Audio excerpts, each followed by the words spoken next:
Ayotzinapa, 10 años. En el día del 10º aniversario de la desaparición de los 43 normalistas, la realidad superó cualquier justificación. No hay rastro de 40 de ellos. La obtención de la verdad histórica estuvo plagada de irregularidades. No se cumplió con la recomendación de la CNDH encaminada a garantizar justicia y clarificar lo ocurrido, y se intentó crear una verdad alternativa sin que lograra confirmarse.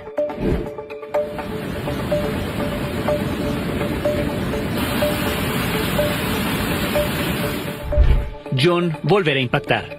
Ya degradado a tormenta tropical, en las próximas horas John tocará tierra entre Michoacán y Colima. Su primer impacto y remanentes tienen a Acapulco bajo el agua.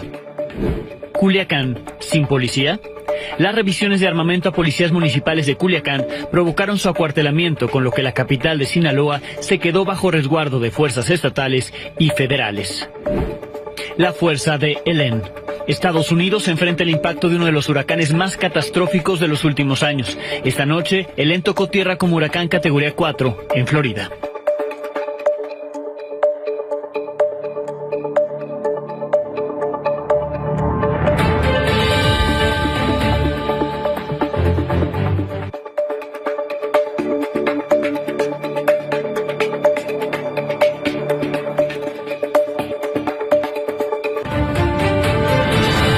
Buenas noches. En estos momentos se están cumpliendo 10 años de la serie de crímenes que se cometieron contra los 43 estudiantes normalistas de Ayotzinapa.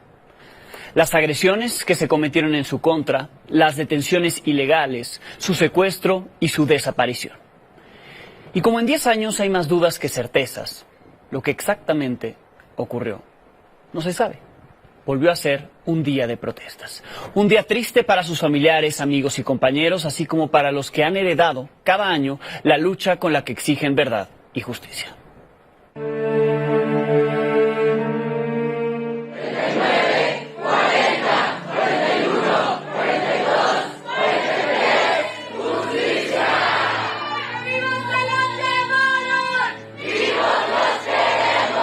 Pero hoy, a una década, pues les queremos decir pues que estamos lejos aún de saber la verdad, ¿no? 10 años de sufrimiento. De no tener a tu hijo. Siempre lo mismo, así como pasó Peña Nieto, nos engañó, no es lo mismo por este señor Andrés Manuel López Obrador.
Es una bendición.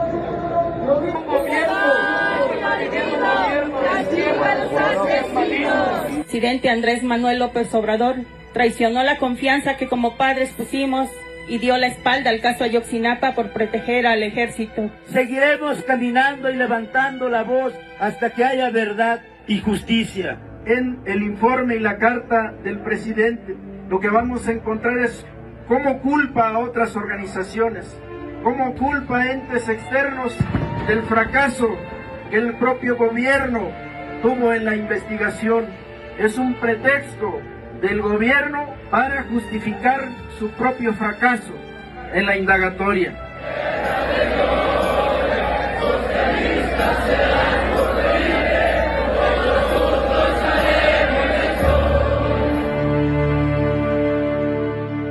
Como les decía, en este momento se están cumpliendo 10 años de aquella noche. Los primeros reportes de lo ocurrido empezaron a llegar después de las 10 de la noche del 26 de septiembre de 2014. Al cumplirse un año más sin justicia, con verdades o mentiras a medias, sin atender por completo las recomendaciones ni buscar a los personajes clave, lo que no se puede olvidar a 10 años, no se pueden olvidar los 43. Estos son sus nombres y sus rostros. Abel, Cristian Alfonso, Israel, Jorge, José Ángel, Luis Ángel, Miguel Ángel, Abelardo, Benjamín, Carlos Iván, Felipe, Giovanni, Jorge Aníbal, Marco Antonio, Adán, Antonio, Jonás, Jorge Antonio, Alexander, Bernardo, José Luis, Julio César, Carlos, Martín, Mauricio, César Manuel, Everardo, Jorge Luis, José Ángel, Emiliano, Luis Ángel, Magdalena, Cristian Tomás, Cuthberto, Dorian, Israel, Jesús Giovanni, Yosivani, José Eduardo, Leonel, Marcial Pablo, Miguel Ángel, Saúl.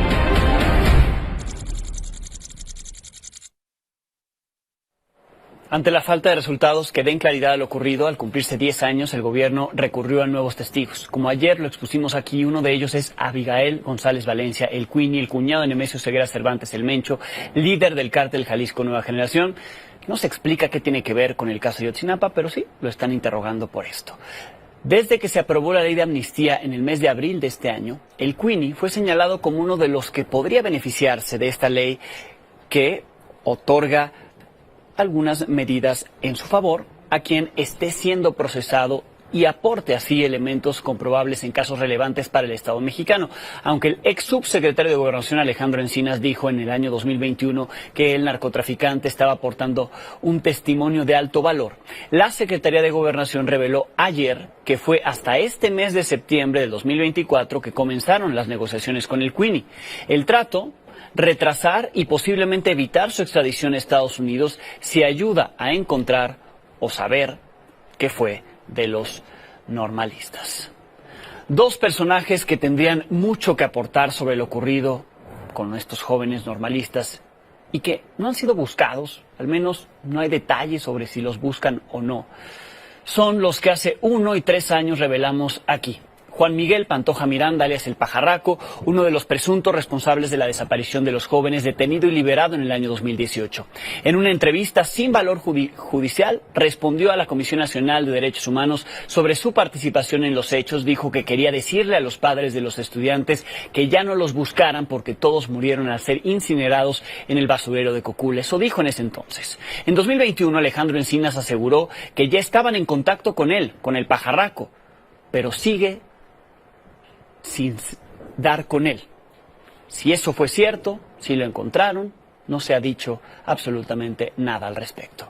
En ese código QR todo lo que este equipo documentó sobre El Pajarraco. El segundo personaje clave, por quien tampoco ha habido interés en esta administración, es Edgar Damián Sandoval Albarrán, alias La Rana o Güereque. En el expediente del caso, en poder de la Fiscalía General de la República, es uno de los testigos clave. Fuerzas federales lo buscaron desde el año 2014. En el 2018 creyeron que lo habían capturado, pero se equivocaron de persona. Se sabe que el verdadero huyó a Los Ángeles, California, en Estados Unidos, donde no se ha solicitado su detención con fines de extradición. También en ese QR todo lo que nosotros documentamos de él, incluido su rostro, que hasta hace un año estaba bajo resguardo ministerial. A una década de lo ocurrido, esto es lo que se sabe. Esa noche hubo 6 muertos, de los cuales 3 eran normalistas. Otros 43 estudiantes fueron desaparecidos. Solo se han identificado a 3 de ellos en los restos analizados. Actualmente hay 120 personas detenidas y otras 31 con otras medidas cautelares están enfrentando un proceso por el caso. Según la información del gobierno federal, hay 60 órdenes de aprehensión y 3 extradiciones pendientes de concretarse. 65 personas han sido liberadas y 7 fueron absueltos. Además, en el último mes se han dado 3 reaprehensiones de personajes clave. Marco Antonio Ríos Berber, integrante de Guerreros Unidos, Gildardo López Astudillo, el Gil o Testigo Juan, además de Felipe Rodríguez Salgado, el Cepillo, ambos líderes de ese grupo criminal. Los dos gobiernos que han estado al mando o al frente de estas investigaciones tienen sus propias versiones. La llamada verdad histórica que surgió durante el gobierno de Enrique Peña Nieto, que señala que los estudiantes fueron secuestrados, entregados por autoridades coludidas al crimen organizado, después asesinados e incinerados en el basurero de Cocula, para después ser arrojados al río San Juan. La Comisión de la Verdad ya en este sexenio descartó esas aseveraciones. En sus informes aseguró que los 43 fueron divididos en varios grupos y que no fueron incinerados en Cocula, luego de que los restos de uno de los jóvenes identificados estaba a 800 metros de ese lugar, en la barranca de la Carnicería. Esa versión de los hechos señala que algunos de ellos fueron incinerados y otros disueltos en ácido. El basurero de Cocula ha sido un punto de interés para ambas administraciones. Para una, decir que todo ocurrió ahí. Para la otra, descartarlo. Amílcar Salazar y Pablo Maldonado estuvieron en el basurero de Cocula hace unos días y esto encontraron. Estamos estuvieron aquí, hasta el frente, lo agarraba de los pies y ya lo jalaba y lo aventaba aquí. Y se dejaba, y el otro chavo, el chofer de la camioneta, de lado, y cuando se agarraba del pantalón de la camioneta y lo dejaba sacar. Y entonces los que estaban aquí eran los que estaban abajo, era el Terco, el Duba, la Rana, el Bimbo, el Primo. Los testigos nos señalan el lugar. Yo fui al lugar, yo lo conozco, el lugar es evidente que ahí se ve una cosa, ahí se veían todavía los pedacitos. En el basurero de Cocula, Guerrero, solo queda la anécdota de lo que dicen que pasó ahí. Los huizaches sobre el camino de tierra muestran que nadie ha visitado este lugar en años. Hace una década, el gobierno mexicano determinó que el basurero fue escena de un crimen. Los detenidos señalan que en ese lugar privaron de la vida a los sobrevivientes y posteriormente los arrojaron a la parte baja del basurero, donde quemaron los cuerpos. Hicieron guardias y relevos para asegurar que el fuego durase horas, arrojándole diésel, gasolina, llantas, leña, plástico. Pero esta versión fue descartada una y otra vez. El equipo argentino de antropología forense no ha hallado evidencia científica para establecer correspondencia alguna entre los elementos recuperados en el basurero de Cocula y los estudiantes desaparecidos de la Escuela Normal Rural Raúl Isidro Burgos de Ayotzinapa. Al cuestionar las circunstancias de modo, tiempo y lugar sobre los que se fundó la llamada verdad histórica que señaló al basurero de Cocula como destino final de los 43 normalistas. La verdad histórica se ha colapsado. Para llegar al sitio se requiere de un vehículo todoterreno, un conductor dispuesto a sortear las zanjas, que conozca el camino para no quedar atrapado en estas rancherías donde no hay nada, solo mariposas. Un letrero decorado con agujeros de bala recuerda que se trata de una zona natural protegida. Está prohibido cazar, talar o hacer fogatas. Es lo único que se puede leer. Nos llegamos hasta aquí, llegamos al puente de los San Juan, se llama. Pero antes de llegar al pueblo, casi es poquito de llegar al pueblo, ahí dijeron, bájense a tirar las bolsas. Sorpresivamente, este fin de semana se confirmó un nuevo hallazgo en las inmediaciones del basurero. Nos preocupa a nosotros que este proceso tan acelerado de procesamiento y de identificación de este resto encontrado, pues esté perfilándose para un positivo falso, cómo están sucediendo las cosas, todo con el objeto de que ellos puedan presentar resultados ya en el cierre de su gobierno. Lo que sí vamos a cuestionar es la intención que tiene esas búsquedas, ¿no? Porque no son de buena fe. Con imágenes de Néstor Patrón e información de Pablo Maldonado y Amílcar Salazar, Milenio Noticias. John impactará de nuevo como tormenta tropical en territorio mexicano. Se degradó ya cerca de las 9 de la noche, se encuentra a unas horas de tocar tierra. Lo hará entre Michoacán y Colima. El fenómeno se desplaza con rachas de viento de más de 100 kilómetros por hora. La Coordinación Nacional de Protección Civil mantiene alerta roja en las costas de Colima y Michoacán. Para localizar el refugio más cercano pueden escanear el código QR que está en pantalla. Se tiene previsto que John continúe su ruta degradándose sobre estos dos estados, repito, Michoacán y Colima, y provoque ahí lluvias extraordinarias. Será hasta el sábado cuando vuelva a salir al océano con dirección a la península de Baja California. Precisamente mi compañero Michel Torres se encuentra en Lázaro Cárdenas, Michoacán. ¿Cómo van las cosas por allá? Buenas noches. Alejandro, te saludo en el puerto de Lázaro Cárdenas, donde por el paso de John Costa, Michoacán, ha tenido mucha lluvia, muchas inundaciones. Algunos clientes se quedaron sin energía eléctrica, lo cual la Secretaría ya ha atendido ese tema. Las presas tuvieron que desfogar de manera emergente, la presa de Piernillo, dado las grandes cantidades de agua que se han acumulado. El Consejo Municipal de Protección Civil ha estado al pendiente, ha hecho recorridos por toda la cabecera municipal, sus tenencias y comunidades, para ver cómo se encuentran las personas. Se ha detectado solamente encharcamiento, grandes inundaciones en lo que es el centro de la ciudad, donde se ven varios vehículos que quedaron varados mientras están cruzando algunas de las calles y avenidas principales de esta ciudad. Durante la reunión de consejo hace escasamente una hora, se dio a conocer que había algunas personas en la colonia ferrocarrilera que no podían salir de sus viviendas, a lo cual personal de Protección Civil y del Ejército Mexicano, a través del plan N3E, se apersonaron en esos momentos en esta colonia para invitar a las personas a que acudieran a un refugio temporal, a lo cual algunas han accedido. El personal del Ejército Mexicano amablemente ha llevado a esas personas a algunos refugios, sus cosas, sus pertenencias más importantes.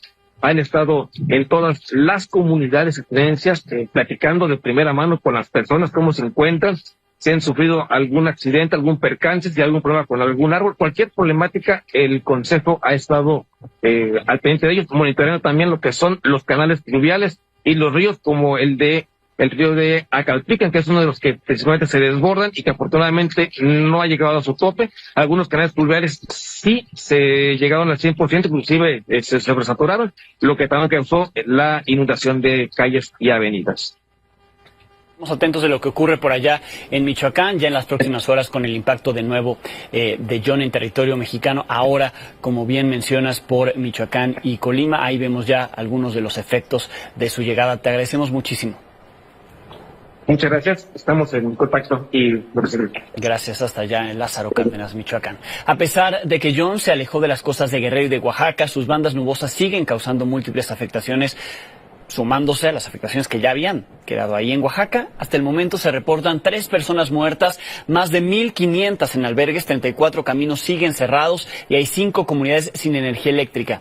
En Guerrero hay daños en al menos 28 municipios. En comunidades rurales cercanas a Chilpancingo, más de 150 familias tuvieron que evacuar la zona. Además, la autopista del Sol, que conecta Acapulco con la Ciudad de México, permaneció cerrada por más de 5 horas tras padecer inundaciones y 24 deslaves. Esta noche ya fue reabierta la autopista. Y ahí en Acapulco, a menos de un mes de que se cumple el aniversario del impacto del huracán Otis, la naturaleza no deja descansar al puerto. Ahora fue el turno de John, que aún como huracán dejó múltiples afectaciones. Este es un trabajo de Javier Trujillo. Hace 11 meses, el huracán Otis categoría 5 dejó a su paso una estela de destrucción en Acapulco. Y todo lo que se avanzó para reconstruir el puerto se perdió con las tormentas del huracán John. Hoteles con una reconstrucción avanzada fueron severamente golpeados por las torrenciales lluvias y los vientos. Lo mismo pasó con cientos de viviendas que poco a poco habían recuperado techos y puertas. Como ustedes saben, estas lluvias son atípicas. Tan solo estos 4 días llevamos lo que equivale a 6 meses de lluvia en todo el estado. Entiendo que la zona Diamante y que conlleva a fraccionamientos, Rinconada del Mar, La Poza, Gaviotas, Marquesa, Colosio, en este momento se está haciendo, pero se requiere de más ayuda. Más de 40 colonias están inundadas y gran parte de la zona Diamante está bajo el agua. 8 cauces se desbordaron y hubo actos de rapiña y saqueo. Y hago un atento llamado a la sociedad para ser solidarios, para tener empatía, para no cometer actos ilícitos. Está garantizado el abasto de alimentos y artículos de primera necesidad. Así que no es necesario cometer ningún acto ilícito. El saldo preliminar de víctimas mortales es de 7. 3 menores, 3 mujeres y un hombre, en Tlacochistlahuaca, Malinaltepec y Acapulco. El censo de damnificados iniciará en 2 días, una vez que deje de llover y el gobierno estatal tenga una visión más amplia de los daños. El aeropuerto suspendió operaciones la mañana de este jueves y hasta nuevo aviso debido a las afectaciones. La terminal se encuentra inundada en algunas zonas y que el acceso a la misma se complica por la presencia de escombros. No se puede navegar debido al oleaje elevado y las principales vialidades inundadas. justamente a un mes del primer aniversario del devastador huracán Otis. Desde Guerrero, con imágenes de Troy Mérida para Milenio Noticias, Javier Trujillo. Estos fenómenos no dan tregua. Más adelante le hablaré del huracán Helen, que está causando daños en Estados Unidos. Acá en México otros fenómenos naturales afectaron el país. Hasta esta hora se han percibido 10 microsismos en la Ciudad de México, 7 con epicentro en la alcaldía Miguel Hidalgo, 2 en la alcaldía Benito Juárez, 1 más en Álvaro Obregón. Los 2 más fuertes ocurrieron en Miguel Hidalgo y Benito Juárez con magnitudes de 2.4. El más leve, la magnitud fue de 1.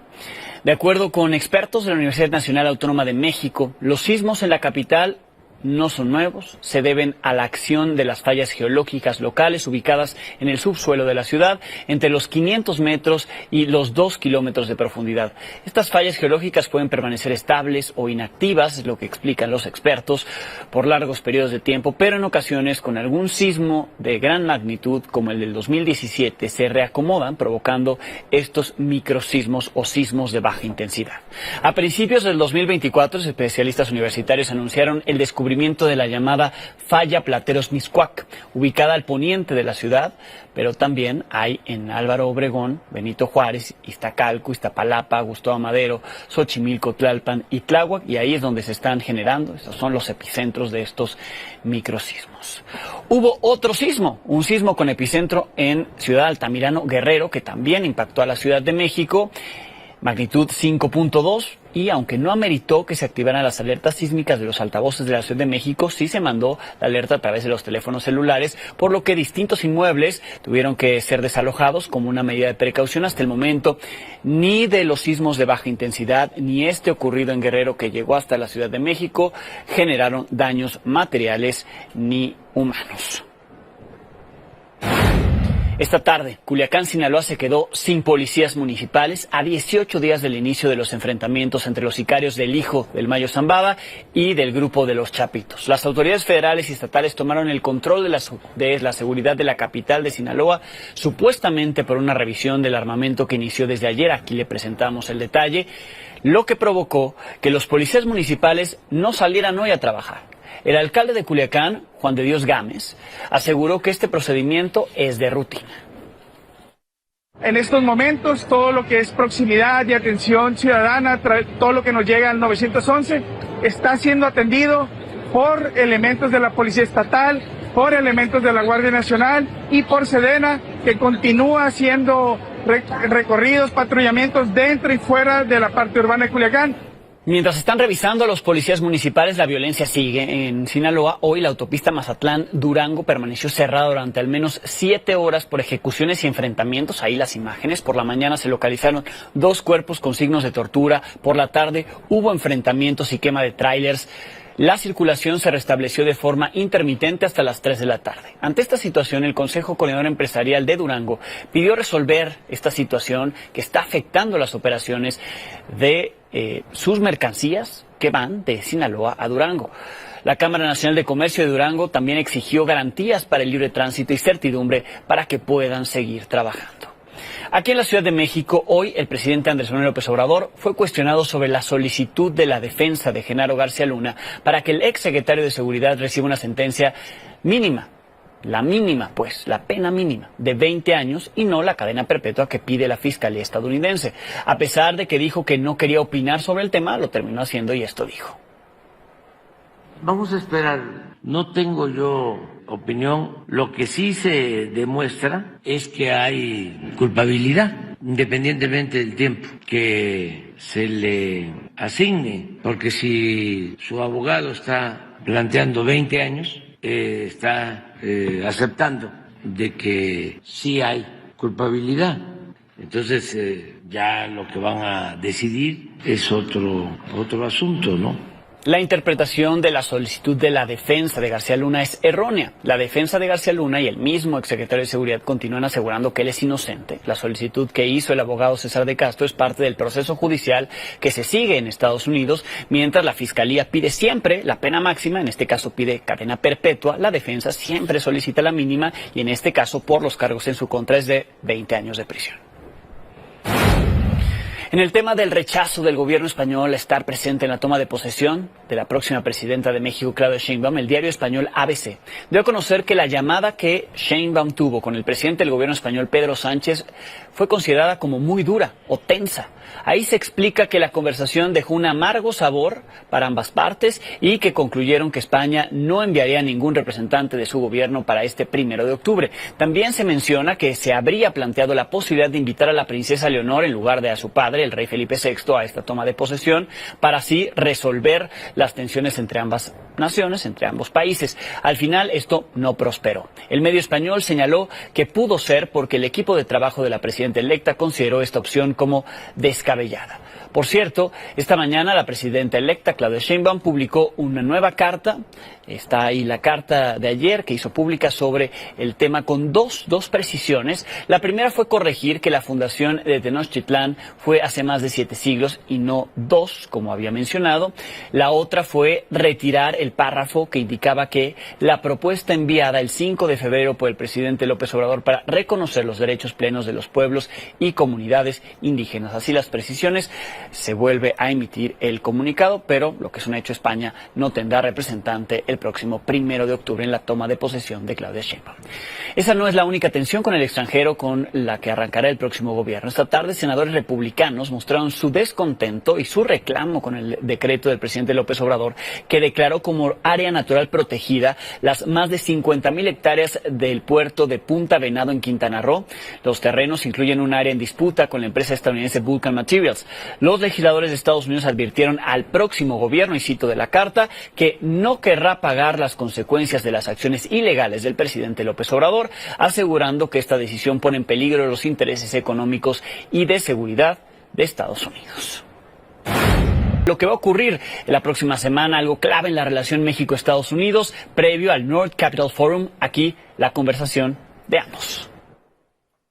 Bienvenidos, gracias por acompañarme una semana más de estas entrevistas con el tema electoral en Estados Unidos. Y el día de hoy me acompaña Enrique Perret, director ejecutivo de la US Mexico Foundation y presidente y fundador del North Capital Forum. Gracias por acompañarme. No, al contrario, Regina, un placer estar aquí. Primero, quiero preguntarte sobre la relación de México-Estados Unidos. O sea, sabemos que tenemos una relación intrínseca, compartimos una relación de comercio muy dependiente, sí, e incluso, ¿no?, ya regional, conectada, pero ¿qué pasa cuando en este factor de esta relación, que también tiene sus cosas complejas y a veces no nos, como buenos hermanos o vecinos que somos, nos peleamos un poco, ¿no? ¿Qué pasa cuando metes en esta ecuación el factor electoral en los dos países, sí, en el mismo año? Es una súper reflexión, ¿no? Y es una reflexión que nosotros en la Fundación hacemos todo el tiempo y en el North Capital Forum lo hacemos todo el tiempo. Es un poco, pues, ¿qué somos, no? O sea, obviamente somos vecinos, ¿no? Compartimos una frontera enorme. ¿Somos amigos? Pues sí, ¿no? O sea, también somos amigos. Pero la verdad es que la reflexión, al menos mi reflexión, y a lo mejor voy a ser un poquito disruptivo ahí, es que como países no nos deberíamos de ver ni como familia ni como amigos, porque los países tienen intereses muy particulares, ¿no? Y las amistades se rompen y las familias se rompen si no entendemos qué intereses hay del otro lado, ¿no? Y ahí lo que yo digo es que tenemos que pasar de esta amistad, familia, a ser realmente aliados. Entonces tenemos que pasar de esa amistad, familia, vecindad, a decir, el bloque de Norteamérica es un bloque muy particular, que tiene intereses. Canadá también tiene intereses individuales y vive del chongo con Estados Unidos también. Pero son aliados. Esto me lleva a otra pregunta que tenía, porque estamos a unos días del North Capital Forum, que va a ser justo iniciando la nueva administración, sí, en México, y a un mes de las elecciones en Estados Unidos. Es una conversación regional, sí, es una conversación con invitados de los 3 países, pero un poco quiero que nos digas qué es lo que estás buscando como este año en estas conversaciones para que haya esa fluidez, sí, en los 3 países con este contexto de nueva administración y, sí, a un mes de las elecciones. Pues mira, es justo ese mensaje, están sucediendo tantas cosas fuera del contexto norteamericano, ¿no? En Israel, en obviamente Rusia, Ucrania, lo que está sucediendo en la tensión entre China, Taiwán, otros países asiáticos, en Latinoamérica, etcétera. Como por qué complicar la relación en Norteamérica, como tú bien decías, hoy México, Estados Unidos son 900 billones de dólares en dólares, digamos, probablemente vamos a llegar a $1 trillón de comercio bilateral. Si sumas el comercio entre México y Canadá y Estados Unidos y Canadá, estamos llegando a más de 2.6 trillones de dólares en comercio trilateral. ¿Por qué tener que complicar las cosas cuando el bloque norteamericano puede ser el bloque más competitivo del mundo? Ya lo es, pero necesitamos vernos como el bloque más competitivo del mundo. Entonces, es justo esa idea o ese objetivo de mandar el mensaje a través de múltiples, vamos a tener más de 200 speakers, 60 actividades, múltiples paneles, desde lo que está sucediendo en AI, en inteligencia artificial, en cybersecurity, cómo puede haber mucho más cooperación en inteligencia comercial, pero también inteligencia de seguridad, el tema migratorio, el tema de refugiados. Pero el mensaje central es: Norteamérica es mucho más fuerte junta. Sí somos muy complementarios, a veces suena como dicen que somos complementarios, como a veces como las parejas, pero realmente no lo son. No, sí somos complementarios entre México, Estados Unidos y Canadá, somos complementarios en temas agrícolas, somos complementarios en temas tecnológicos, somos complementarios en talento, en la juventud que tiene México. Estados Unidos México tiene una media de edad 29 años, Estados Unidos de 39, Canadá de 41. Sí somos complementarios en cuanto al labor force, ¿no? A la fuerza laboral, digamos. Somos muy complementarios. A veces no nos damos cuenta y hay que decirlo, ¿no? Ese es el objetivo del North Capital Forum. Muchísimas gracias por acompañarnos el día de hoy. Gracias a ustedes por estar con nosotros y nos vemos la siguiente semana. Gracias, Regina. Pausa y volvemos. Uno hasta el fondo, Gilgamesh.